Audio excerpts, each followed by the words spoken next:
130వ జయంతి సందర్భంగా అందరికీ కూడా భారతీయులందరికీ కూడా శుభాకాంక్షలు తెలియజేస్తాం. ఇలాంటి మహానుభావులందరూ కూడా ఈరోజు ఈ దేశం కోసం కష్టపడ్డారు కాబట్టి ఈరోజు ఈ స్వాతంత్రం, అలాగే ఈరోజు ఈ రాజ్యాంగం ఉంది కాబట్టి ఎన్ని ఒడిదుడుకులున్నా కూడా ప్రపంచ స్థాయిలో మనం ఈ భారతాన్ని నిలకడగా నిలబడుతుంది. ఎన్ని మరి యుద్ధాలు వచ్చినా ఏదొచ్చినా కూడా ఈరోజు సామాన్య మానవుడు బ్రహ్మాండంగా బతుకుతున్నాడంటే కారణం మన భారతీయ రాజ్యాంగం. దాన్ని రచించిన మరి మహానుభావులు అంబేద్కర్ గారు మనకెంతో ఆదర్శనీయులు.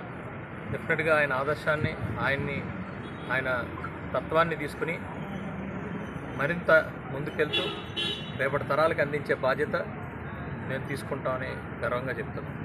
బాబాసాహెబ్ అంబేద్కర్ గారికి మరొక్కసారి ఈ భారతావనికి మరి శుభాకాంక్షలు తెలియజేస్తాను.